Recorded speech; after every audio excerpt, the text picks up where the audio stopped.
3부 발표는 한마음 선언의 해외 포교 현황이 되겠습니다.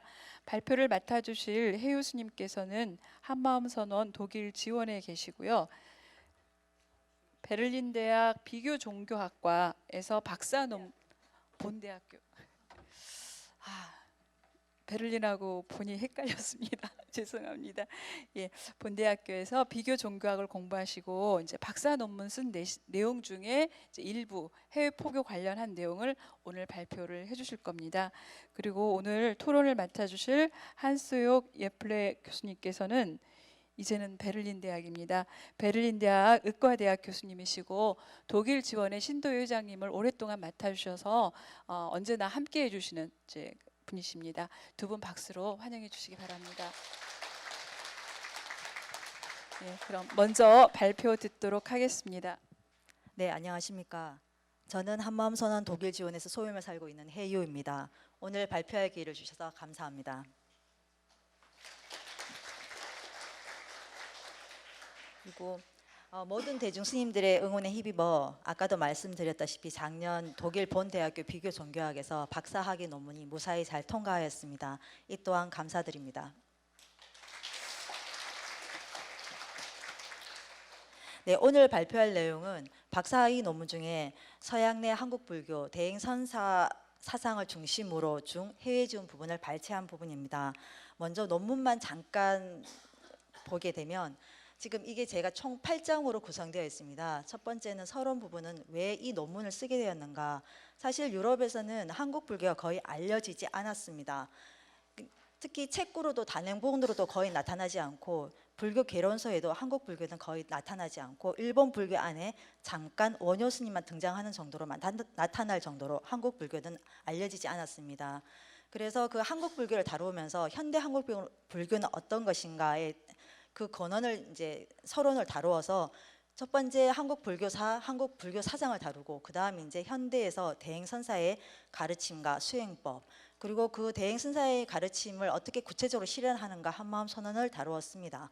마지막으로 이제 해외 지원 특히 왜 한마음 선언 해외 지원을 다루었냐 하면 한마음 선언 특히 한국 사찰로는 한마음 선언이 북미, 남미, 유럽, 아시아 사실은 이렇게 하나의 표본 조사로 굉장히 좋습니다. 각각 나라가 어떤 차이가 있고 어떤 공통점이 있는지 그러면 큰 스님 가르침이 어떻게 발전될 수 있는지를 그 세계 한국 해외 포교에서는 굉장히 중요한 표본이 될 것 같아서 해외 지원을 다루었습니다. 이렇게 논문이 구성되어 있습니다. 오늘은 그 중에서도 한국 불교에서 해외 지원을 다루는데 먼저 미주와 유럽 내 한국 불교 태동을 보게 되면은 미주 지역을 먼저 찾아보겠습니다. 미주 지역에는 사실은 이민 역사와 궤를 같이 하는데 19세기 초 하와이 농장 이민으로 한국인들이 이민을 가게 됩니다. 하지만 여기에서는 어떤 한국 불교의 태동을 보기는 힘들지만 분명히 한국 불자들이 갔으리라고는 추정을 하게 됩니다. 두 번째는 서경보 스님이 1964년 6월 콜롬비아 대학에 교환 교수로 가게 돼서 한국 불교를 대학에 알리게 됩니다.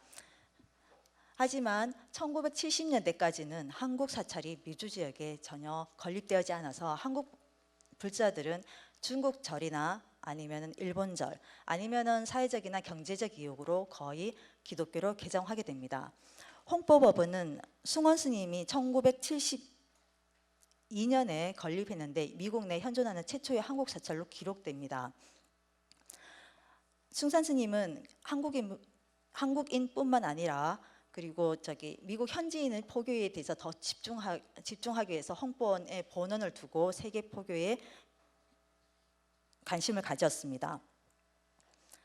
1968년 68년 개정이민법이 미국에서 실행되면서 이게 바로 한국 불교 정착의 토대가 마련됐다고 말씀드린 이유는 개정이민법에서 한국 사람들이 굉장히 이민을 많이 가게 됩니다. 이때 한인 불자들이 갈 곳이 없기 때문에 불교 모임을 많이 이제 이루어지다 보니까 우리도 사찰을 만들자 이런 붐이 일어나서 이제 곳곳에 한국 사찰이 이제 지어지게 됩니다. 스님들도 많이 건너가시게 되고요. 2011년 현재 미주 내 한국 사찰은 약 120개로 추정이 됩니다. 그러나 한국 교회는 4,230개입니다. 이 숫자로만 보아도 한국 불교의 해외 진출은 굉장히 소극적임을 알 수 있습니다. 더욱이 해외 진출에서 한국 사찰인 80%가 거의 북미에 집중되고 있습니다. 북미에 120개이면 그 외에 유럽이나 남미, 아시아는 한국 사찰이 거의 없다고 알 수 있겠습니다. 그럼 유럽 지역을 살펴보겠습니다. 유럽에는 1920년, 1921년 백성욱, 김범년 한국 성녀가 프랑스 파리로 유학을 갑니다. 이분도 독립운동을 하시다가 중국을 통해서 그 길을 유학을 털어서 이제 파리 유학을 가서 독일에서 이제 박사학위를 맡고 한국으로 돌아가겠는데 이 처음에 한국 불교를 알려졌으나 이게 사실 한국 불교의 유럽에서 한국 불교의 시작이라고는 볼 수가 없겠습니다. 유럽 지역도 마찬가지로 글자가 조금 이상한데 제가 본 거랑 독일의 1960년대 강부와 간호사들이 파견됩니다. 이게 사실은 유럽 내의 이민 역사로 보게 되는데 이 당시에 가신 분들이 사실 강부와 간호사로 갔을 때 사실은 교회는 바로 적극적으로 진출을 합니다. 교회 모임도 많이 진출이 되어서 사회적 연대를 많이 이루나 한국 불교 같은 경우는 사실은 거의가 전무해서 한국 불자들은 일본의 니치렌종을 많이 기해했다고 논문에 나와 있습니다. 거의가 해외에 나가면은 불자들도 기독교로 개종을 하게 됩니다. 그건 아마 그 한국 커뮤니티의 문제인 것 같습니다.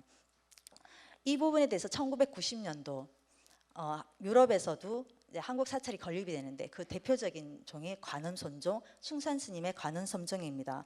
두 번째는 그 원불교, 세 번째는 그리고 대항불교 조계종 이렇게 사찰이 있습니다. 그럼 지금은 모든 지금 한만선 해외 지원을 지금 살펴보면요, 미국의 뉴욕, 로스앤젤레스, 시카고, 워싱턴, 캐나다에는 토론토 지원이 있습니다. 그러면 남미에는 아르헨티나 지원에 부에노스아이레스, 뚜꾸만 지원이 있고 브라질에는 상파울로 지원이 있습니다. 유럽에는 독일 카스 지원이 유일하고 아시아에는 태국의 태국 지원이 유일합니다. 오늘 제게 해외 지원을 다 다룰 수가 없기 때문에 미주 지역은 뉴욕 지원, 그리고 남미는 아르헨티나 지원, 유럽은 독일 지원, 그리고 아시아는 태국 지원으로 한정하여 말씀드리겠습니다. 뉴욕 지원의 개원회 같은 경우는 한인 불자들의 힘이 많이 컸는데 사실 처음 이제 모고닐 지원과 알래스카 지원이 개원된 이후 대행 선사가 초청돼서 법회를 하시게 되었을 때 뉴욕주에 사시는 한인 불자들이 많이 갔다고 합니다. 그분들이 주축이 되어 뉴욕에서도 대행 선사를 초청하여 법회를 열고자 해서 그게 추진이 되었는데 그때 한 500명 이상 굉장히 많은 한인 불자가 연달아서 이제 한 번 주체는 2번이었는데 요청이 너무 심해서 한 몇 번에 걸쳐서 초청 법회를 하다 보니까 뉴욕에 사는 한인 불자들이 임시적으로 모여서 공부를 하다 보니 정기적으로 우리도 스님을 모시고 공부하고 싶다는 마음이 발심이 되어 뉴욕에 단독 주택을 구입하여 본원에 지원 요청 허가를 요청하게 됩니다. 이것이 바로 1989년 12월에 뉴욕에 개원 법회를 하게 되는 근거가 되고요. 이게 지금은 세 차례 증축 불사에 의해서 제일 지금 오른쪽에 보시면 한국 전통 양식의 대웅전이 건립되어 있습니다. 이렇게 뉴욕 지원만이 지금 한국 사찰식으로 건립되어 있는데 이 이유에 대해서는 큰 스님께서 한국식으로 지어라, 한국식으로 지어서 모든 사람에게 마음의 고향을 만들어 주어라라고 하신 말씀 때문에 지원자 스님께서 이 뜻을 따랐다고 하십니다. 그리고 큰 스님께서는 뉴욕 지원의 역할에 대해서도 여기다가 불기둥을 한마음의 불기둥을 한번 크게 세워봐라고 말씀하셨답니다. 이걸 형상화해서 법당 안에 벽화에 불기둥과 큰 스님 한마음의 법이 전 세계에 뻗어나가는 것을 형상화하였습니다. 이렇게 미주 지역에 한마음의 불기둥을 세워 대행 선생의 가르침을 미국인들이 알려주는 것을 큰 가업으로 생각하고 계십니다. 미주 지역의 한마음 선언을 개원한 이유에 대해 대행선사는 여러 법문에 대해서 말씀하셨습니다. 마음의 핵심을 심어 정신 세계를 개발하고 종교 갈등과 사회 문제 해결, 세계 평화, 지구 보존을 위함이라 하셨습니다. 이게 지금 현재 우리 현대에 살고 있는 모든 문제에 대해서 어떻게 평화롭게 될 것인가가 한마음 선언이 그 역할을 해야 된다고 분명히 말씀하셨습니다.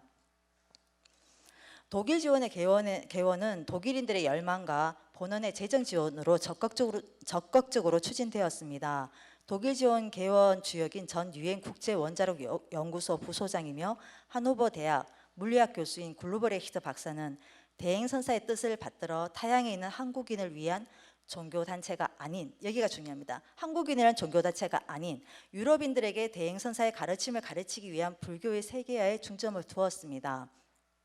이런 부분이 독일 지원이 좀 더 현지화하는데 발판이 되었고, 그 한국인보다는 어떻게 그 독일인들에게 이 가르침을 알릴까, 그래서 동시통역뿐만 아니라 다양한 활동을 하게 됩니다.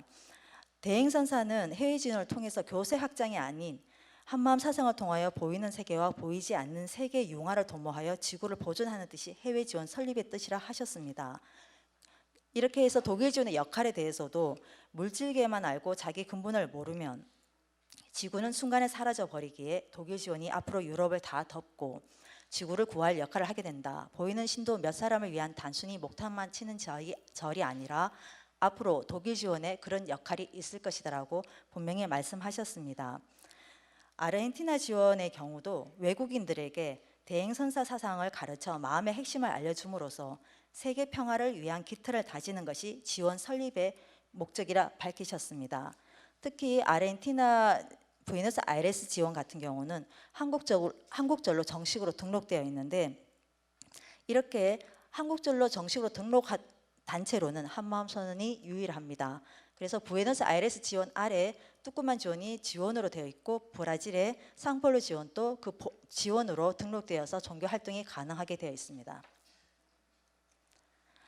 상자벌 불교에 다른 종파가 안착하기 쉽지 않은 태국에 한마음 선언이 개원한 이유에 대해서는 불교 국가인 태국에 새로운 한국 불교를 이식하고자 하는 것이 아닌, 기복으로 맹종하는 불교가 아닌 오직 하나로 돌아가는 이치를 알려주기 위함이라고 큰 스님께서 말씀하셨습니다.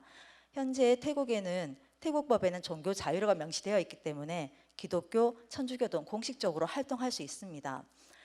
한국인 목사가 2017년으로는 목사가 10명, 선교사는 2,000명 정도 공식적으로 거주 허가를 받고 활동할 수 있습니다. 하지만 대승불교가 종교 허가를 받을 수는 있다고는 하지만 원천적으로 불가능합니다. 왜냐하면 그 태국인들의 5,000명 이상의 신도가 되어야 되고 하는 여러 가지 법적 근거로 해서 사실은 대승불교가 태국에 안착할 수 없게 만들어져 있습니다. 그럼으로써 한국의 한마음선언 태국 지원은 종교 단체로는 등록을 할 수 없지만 그래도 공식적으로 활동을 해야 하기 때문에 사단법인으로 등록을 하여 활동을 하고 있습니다. 이렇게 해외 지원의 개원의 역사를 봤는데, 지금 해외 지원 신도 구성을, 해외 지원 간의 특징을 한번 살펴보겠습니다.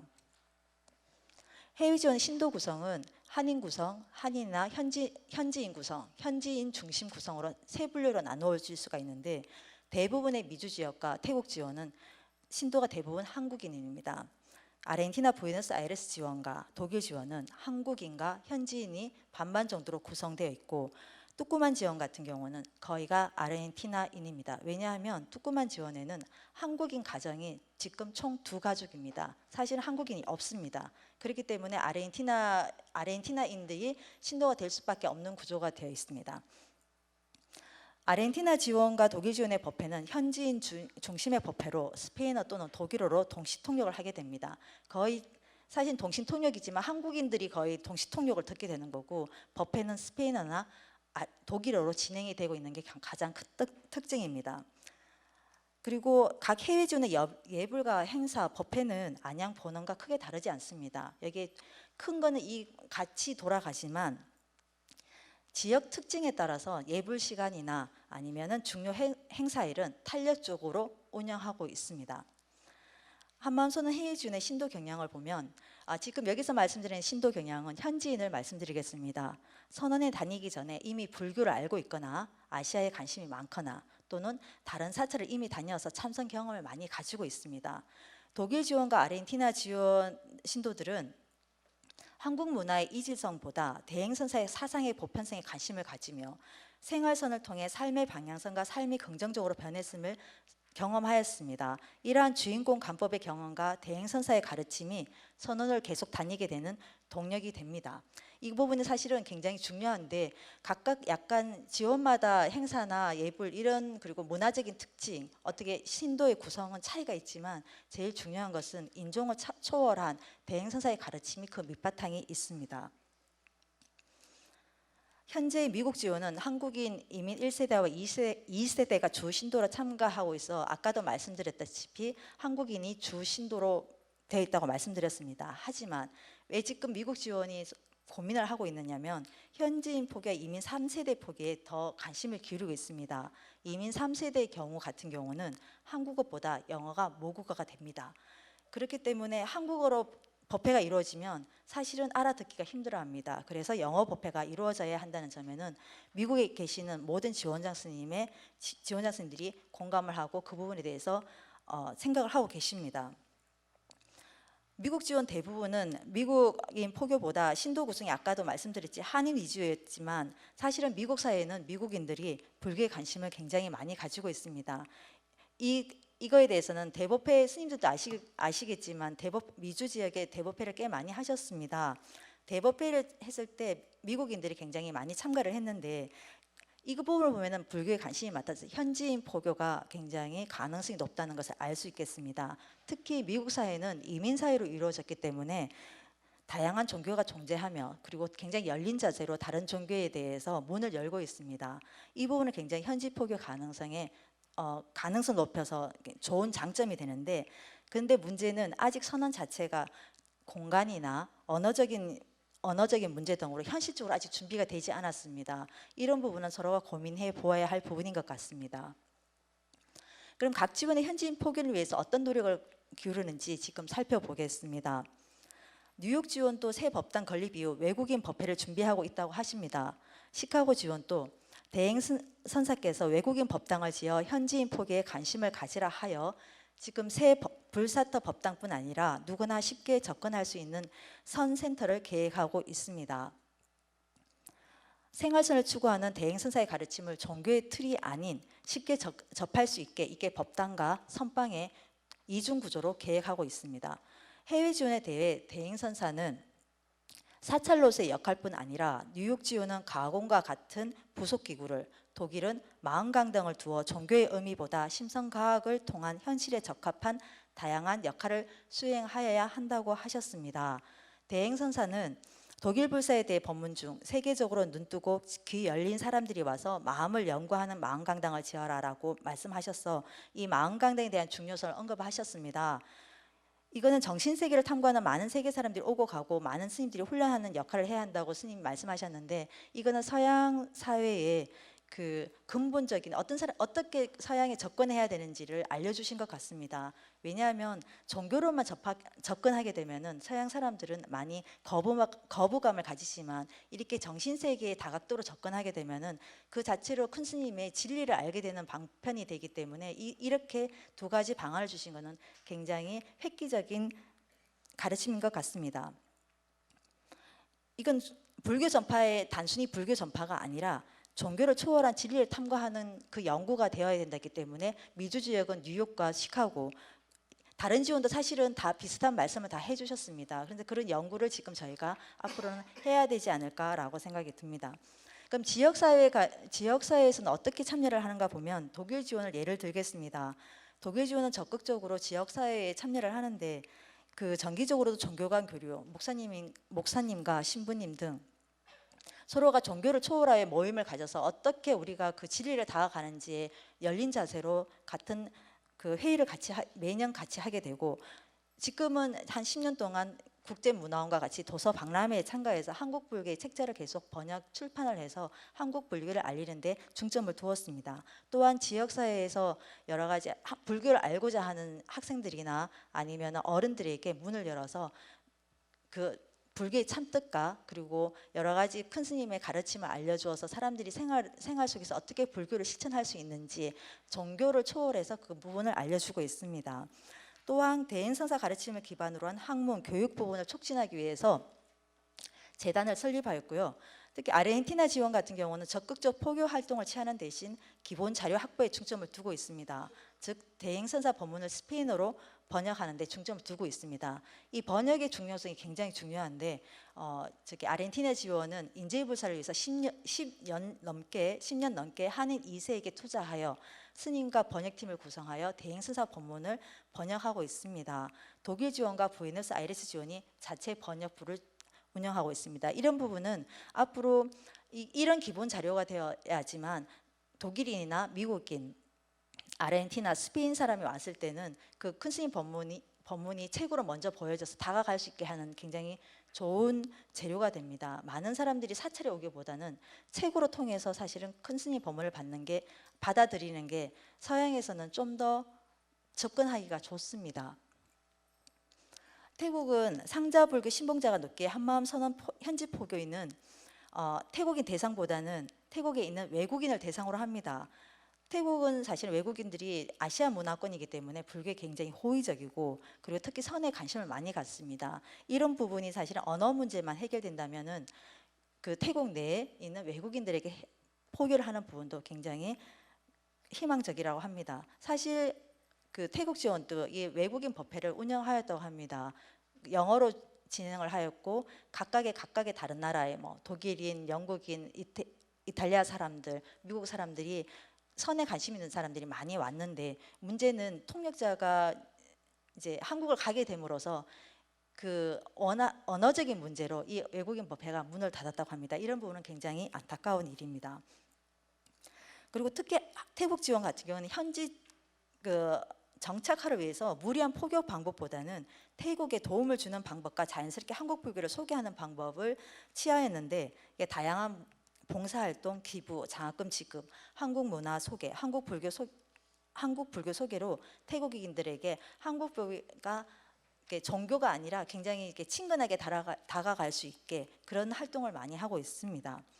지금 제가 보여드리는 부분은 한마음선언 독일 지원에 어떤 활동이 있는지 그냥 영상으로 잠깐 이렇게 편집을 하였고요.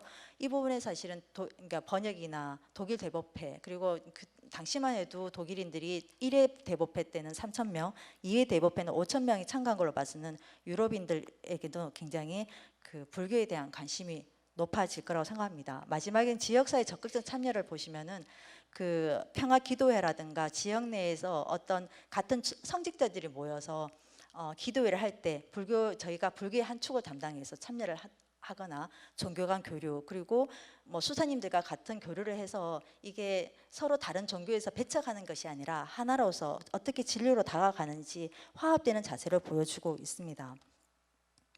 대행선사의 가르침과 수행법이 해외에 있는 한국 교민뿐 아니라 현지인들에게도 새로운 수행법으로 받아들여지고 있고 이 부분은 사실 해외 지원에 상주하는 스님들이 있기 때문에 이런 성과가 있다고 봅니다.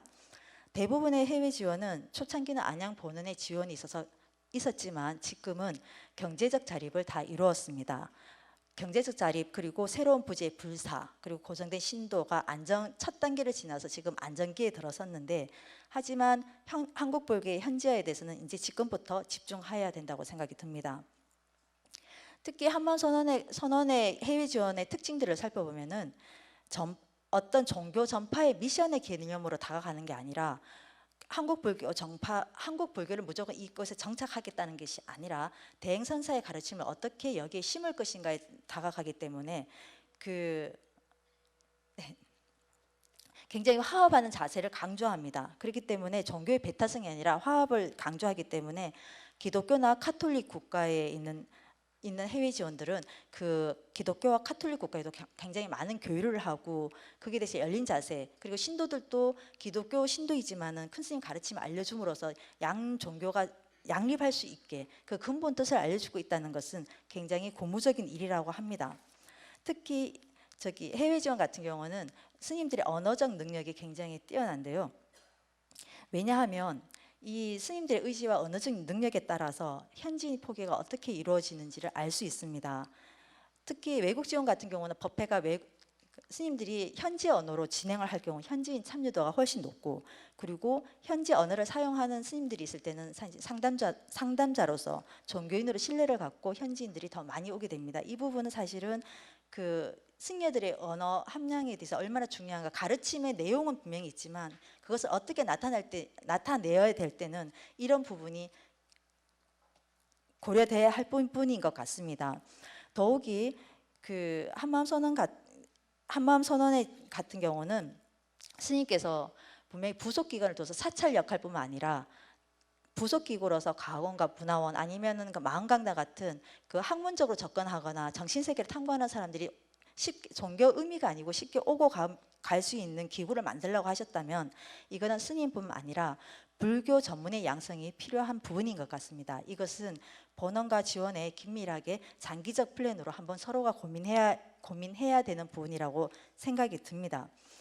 한마음 선언 해외 지원을 통해서 해외 포교의 가장 중요한 요소로는 아까도 말씀드렸다시피 가르침의 내용과 수행 방법입니다.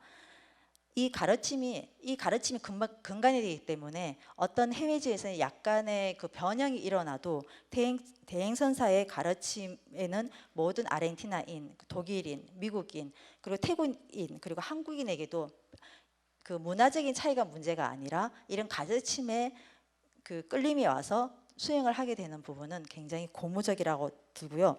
특히 그 다른 일본 절이나 다 다니고 온 외국인들 같은 경우에 인터뷰를 통해서 알아보면 불교에 관심을 가지지만 사실은 불교 이론이 굉장히 난해하고 어렵다고, 특히 삶과 떨어져 있다고 합니다. 이런 부분이 일본 젠이나 이렇게 외국에서 찾아가지만 사실은 해답을 얻지 못하고, 그리고 이제 한마음 선언을 오게 됩니다. 거기에서 이제 큰 스님께서 현실 생활선을 알려주었을 때 이 부분이 자기 생활에 어떤 도움이 되고 우리가 근본을 어떻게 찾아가는가에 대한 거에 대해서 보면은 이 현대에 맞는 큰 스님의 수행법은 그 한국인, 외국인, 그리고 한국, 미국, 유럽을 다 떠나서 바로 그 진리가 아닐까 생각이 듭니다.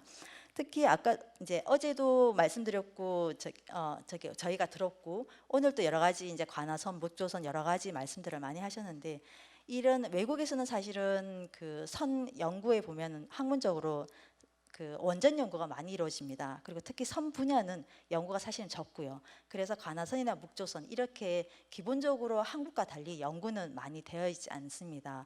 하지만 그 학자들이 어디에 제일 지금 관심을 가지고 있냐면 생활선입니다. 제가 논문에서 생활선을 언급을 했을 때는 이 부분 자체는 카톨릭 기독교도 지금 고민하는 문제거든요. 왜냐하면 종교인들이 그 유럽인들이 그리고 종교를 떠나고 있습니다. 그럼 왜 종교가 답을 주지 않기 때문입니다. 그건 바로 생활 속에서 어떤 답을 주어야 되느냐인데, 그건 바로 대행선사의 생활선에서 저희가 찾을 수 있습니다. 이 부분에서 그 종교학자들은 이 생활선, 그러면은 그 카톨릭 기독교에서도 생활 카톨릭, 어떻게 기독교에서 이 생활과 하나님의 가르침을 접목할까에 대해서 고민을 하는 부분이 바로 대행선사는 생활선으로 드러냈기 때문에 굉장히 관심을 많이 가지고 있는 부분인 것 같습니다.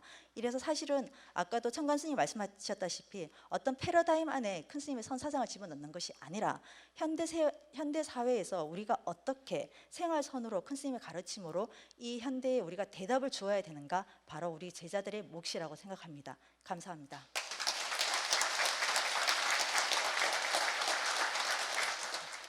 해우스님 발표 감사드립니다. 그 해외 포교가 이렇게 어려운 건지, 특히 불교의 포교가 이렇게 어렵고 귀한 건지 오늘 발표 듣고 잘 알게 됐습니다. 해우스님께서 해외 포교의 그 어려움, 그리고 한마음 선언의 그 성취, 그리고 남은 과제에 대해서 이제 발표를 해주셨는데요. 이에 대해서 토론자님께서 토론을 해주시겠습니다.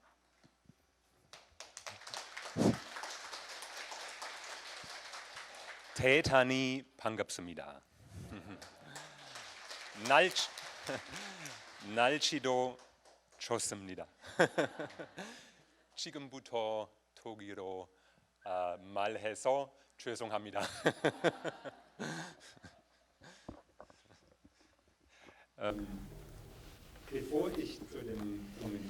제가 오늘 토론에 앞서서 먼저 개인적인 인사를 올리고 싶습니다. Ich bin, wie Sie vielleicht wissen, Naturwissenschaftler. 저는 아시다시피 자연과학자입니다. Wir haben vorhin in dem Teaching von uns gehört, 앞서서 큰 스님의 가르침을 ganz überwiegend 통해 자연과학이 물질계에만 집중하고 있다라는 말씀을 들으셨습니다. 제 생각으로 정확한 말씀이라고 생각합니다. 따라서 오늘과 같은 이 학술대회를 통해서 물질과학이 정신과학과 함께 연결하는 이 자리를 모든 분들, 큰 스님의 그리고 모든 스님들의 지도하에 이런 행사를 하게 된다는 것에 대해서 대단히 감사하게 생각합니다.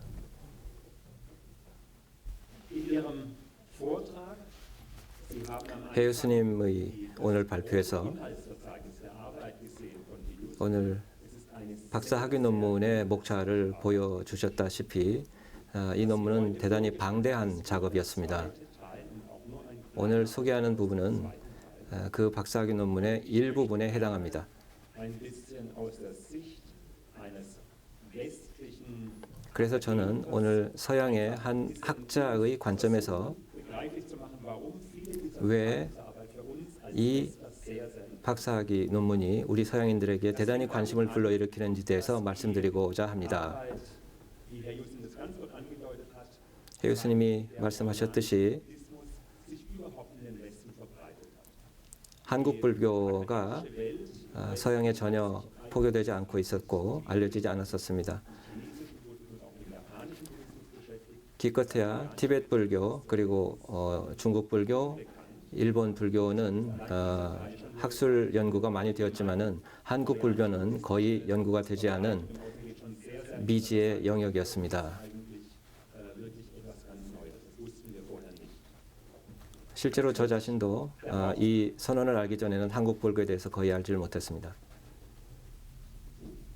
Der Hauptteil der Arbeit geht die Lehre von Kunst und 이 박사학위 논문의 핵심 부분은 큰 스님의 가르침이 자리하고 있습니다.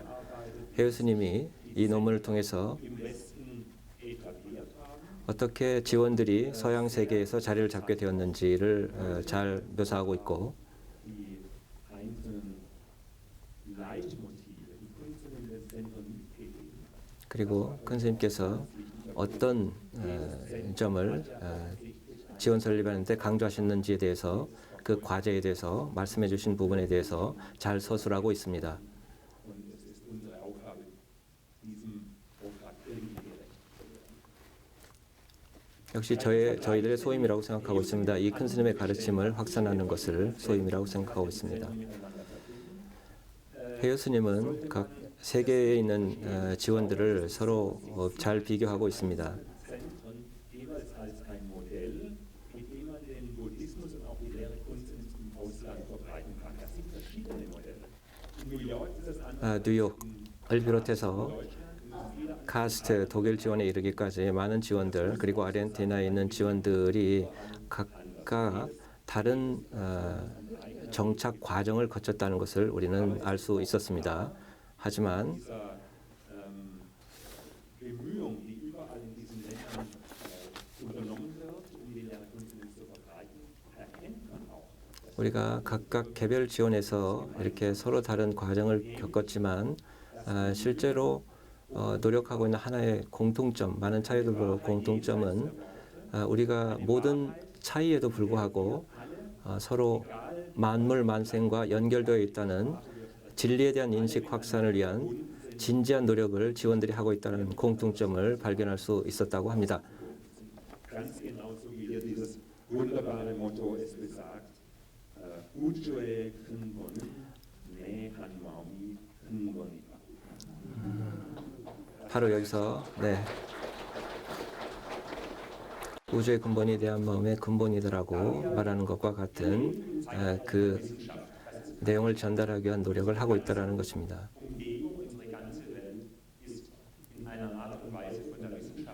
지금 우리는 학문, 과학의 시대를 살고 있습니다. 우리의 모든 환경이 과학으로 뒤덮여 있습니다. 그렇기 때문에 이러한 정신 세계와 물질 세계, 과거 세계를 연결하는 것이 대단히 중요하다고 생각을 합니다. 이게 바로 큰 스님께서 말씀하신 미래를 위한 우리의 노력이 필요하다는 그런 큰 스님 가르침의 의도가 거기에 있다고 생각을 합니다. 해외 스님이 말씀하셨듯이 해외 지원들의 과제는 바로 이 큰 스님의 미래 세계에 대한 가르침을 그 큰 스님의 의도를 전파하고 잘 안착시키는 것이라고 생각을 합니다. 제가 질문을 드리기 이전에 해유 스님의 박사학위 논문에 대해서 잠깐 언급을 하고자 합니다.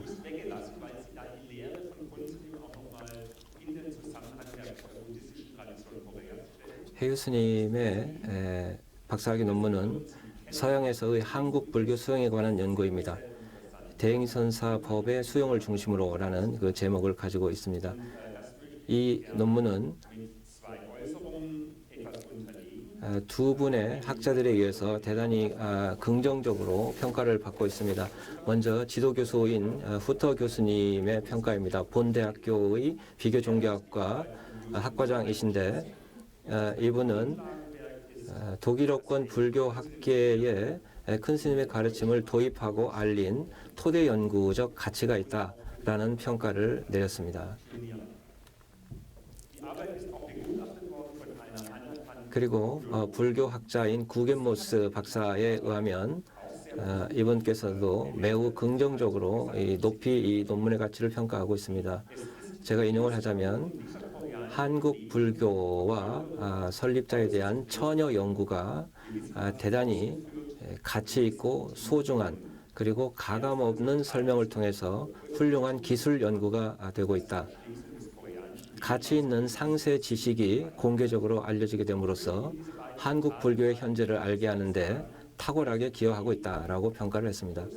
저는 이 두 분의 말씀을 통해서 한국 불교와 대행 큰 스님 가르침에 이라는 엄청난 보물이 서양에서 적절한 포교 활동을 통해서 얼마나 커다란 관심을 불러일으킬 수 있는지를 알게 해준다고 생각을 합니다.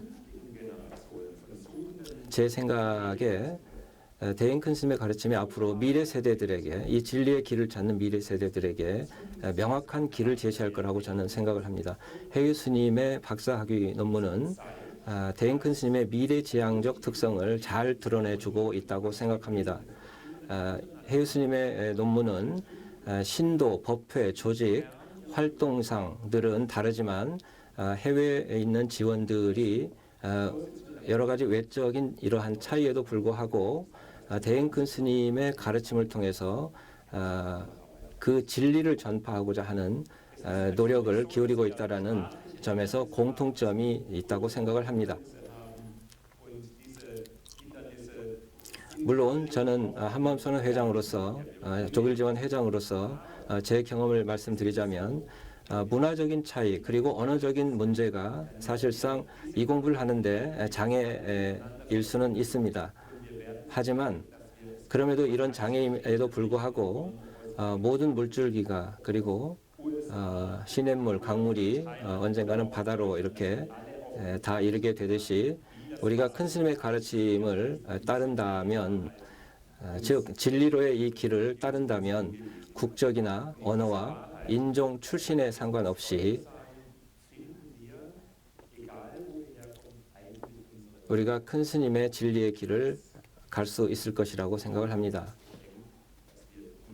이와 같은 엄청난 선물을 저희에게 주신 큰 스님께 감사드립니다. 그리고 다른 사람들에게 진리의 길을 알리고 밝혀주려 지극정성 노력하는 여기 계신 여러분들께도 감사를 드립니다. 제 두 개의 질문을 올리고자 합니다. 첫 번째 질문입니다. 이 논문에서 스님은 원불교나 숭산 스님이 설립한 관음선종 같은 독일에서 활동하는 그런 다른 한국 사찰에 대해서도 언급을 했습니다. 한마음선언의 구조나 활동과 어떤 점에서 이러한 사찰들이 차이가 있는지 이에 대해서 질문을 드리고 싶습니다. Die zweite Frage, 그리고 두 번째 질문으로는 das Wort Mission hat im 이 포교라고 하는 이 단어는 많은 사람들이 부정적으로 받아들이는 경향이 있습니다. 왜냐하면 이 포교라고 하는 것을 사람들은 어떤 특정 종교가 특정 이념을 배타적으로 이렇게 주입하려고 하는 그런 노력으로 받아들이기 때문이라고 생각합니다.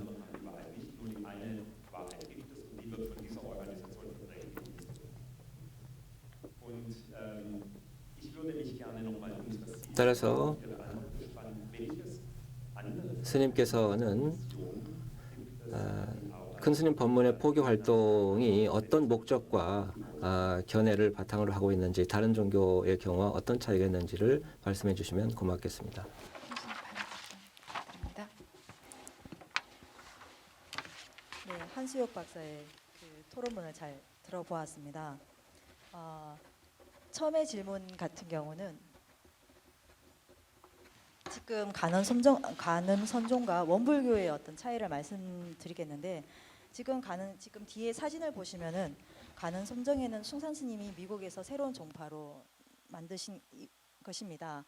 특히 이게 간음 선종 같은 경우는 한국 불교에서 굉장히 그 확장성이 높은데, 사실은 한국 불교의 확장성을 얘기할 때 간음 선종을 빼놓지 않는 것은 세계 어느 곳이나 간음 선종이 굉장히 포교가 활발합니다.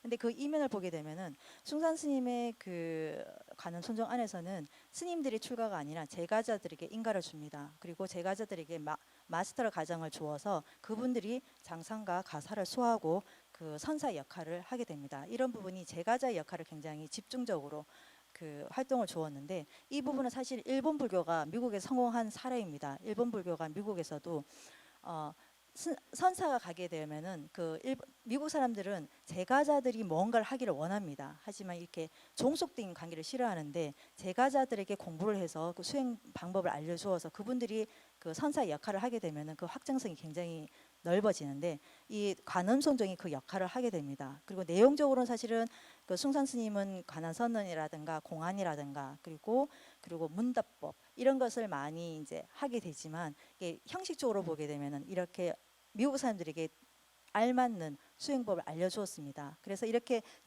사진에 보시다시피 일반 제가자들이 그 수행 단계에 따라서 가사를 소화하고 그분들이 그 지원을 이끌게 되는 것을 보게 되는데, 문제는 숭산 스님 열반 이후 사실은 한국 불교계와 맥이 끊어졌다고 볼 수가 있습니다. 그분들은 자기들의 방법을 가지고 가기 때문에 한국 불교의 그 용어는 많이 사용되고 있으나 어느 정도 연관이 되어 있을까는 사실 의문점이 들고, 그리고 그 자체가 관아선의 공안을 주기 때문에 그 마스터들이 어떻게 끌고 가냐에 따라서 그 사람들이 굉장히 헷갈려합니다. 그 부분에서 그 사람들이 어떤 부분에서는 다니면서도 윗바사나를 많이 다니게 되는 이런 지금 혼란이 있다고 연구가 되어 있고요. 그리고 이 부분은 사실은 이제 원불교 같은 경우는 사실은 세계적으로 굉장히 한국의 세계 불교화에서 1980년대부터 굉장히 적극적으로 해외 포교에 진출을 합니다. 사실은 해외에서는 한국 불교 그러면 원불교라고 할 정도로 그 교세 확장이 많은데, 그 내용적으로 보게 되면은 그 아직 거기서도 사실은 좀 소규모로 돼 있고 가르침을 가지게 되지만 좀 한국인 위주, 그리고 그 현지인 하게 되기에는 아직은 조금 부족하다고 스스로도 말씀을 하는데, 지금 이곳이 어디냐면은 뉴욕주에 있는 원 달마 센터입니다. 여기가 삼성이 한 100억 이상이 투자해서 굉장히 42만 헤커에 달하는 굉장히 넓은 땅에 그 선 센터를 건립을 했는데요. 이 부분에는 사실은 그 원불교의 뜻을 갖춰서 사람들이 와서 선도 하게 되고 가르침을 하게 되는, 굉장히 가실 보면은 굉장히 넓은 부지입니다. 제가 이걸 왜 했냐면, 이 정도로 넓은데 여기에 보시면 이게 사실 저 넓은 부지에 지혜의 길, 그리고 정의 길, 여러 가지 기쁨의 길, 밝음의 길, 이렇게 해서 둘레길을 만들어서 행선을 할 수 있는 길을 만들었습니다. 저 정도로 넓은 부지를 확보를 하고 있습니다. 근데 조금 전에 보시면 이 그쪽에 프로그램이 무엇이 있는가 살펴보게 되면 사실은 요가, 태국권, 참선이 있는데, 대부분 그 법회보다는 이렇게 태국권이라든가 요가 그룹에 사람들이 더 많이 온다고 합니다. 이거는 굉장히 안타까운 일이고 이거는 원불교뿐만 아니라 사실은 대만의 불광산사도 그 교세 확장이 심한데 가서 보면은 대부분 태국권이나 문화 활동에는 현지인들이 많이 오지만 가르침 법회에는 거의 안 온다고 합니다. 그래서 대만인 위주 아니면 여기도 한국인 위주 그리고 아니면은 좀 안타까운 일이긴 하지만 저렇게 좋은 선센터임에도 불구하고 저기서는 그 어때서 여기서 뭐 일주일 동안 자기들이 공부하는 공간을 빌려달라고 하면 빌려주는 역할을 하게 될 정도로 사실은 좋은 부지를 가지고 있음에도 그 활용도가 낮은 거에 대해서는 같은 불자로서 마음은 좀 아픕니다. 이럴 때 한마음선언의 차이는 뭐냐면 한마음선언은 큰 스님 가르침을 일단 근본 기치로 갈고 있습니다. 문화적인 그거는 방편으로 다루고 큰 스님의 가르침을 기치로 하고 생활선을 목표로 하기 때문에 오시는 분들 책으로 번역된 부분들도 큰 스님의 가르침을 알려주기 때문에 그게 다르게 생각하고 특히 해외 지원은 스님들이 상주하기 때문에 한국 불교와 맥을 같이 합니다. 왜냐하면은 저기 숭산 스님의 그 관음손종은 당신이 가신 이후에는 어떻게 연결고리를 찾지 못해서 분리가 되는 이런 상황 같은 경우는 한 100년 후게 되면은 이 관음손종을 한국 불교로 해야 할지 아니면 미국 불교로 해야 될지 유럽 불교로 해야 될지 이거는 고민거리가 되는 부분인 것 같습니다.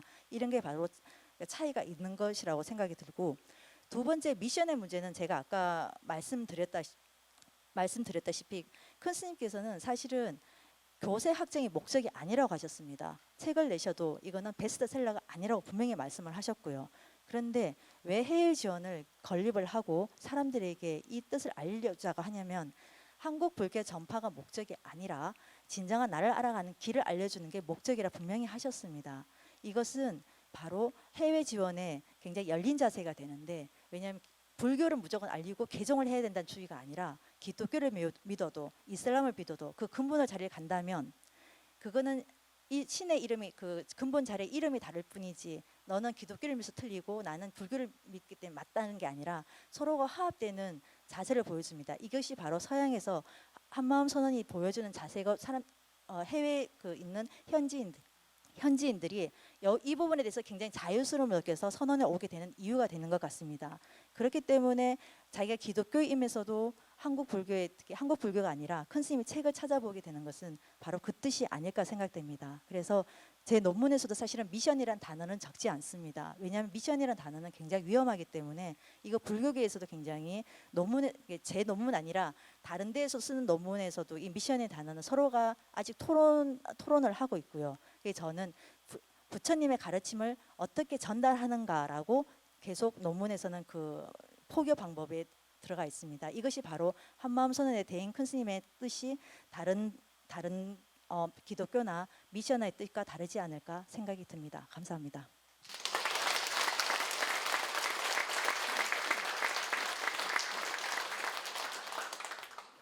감사합니다.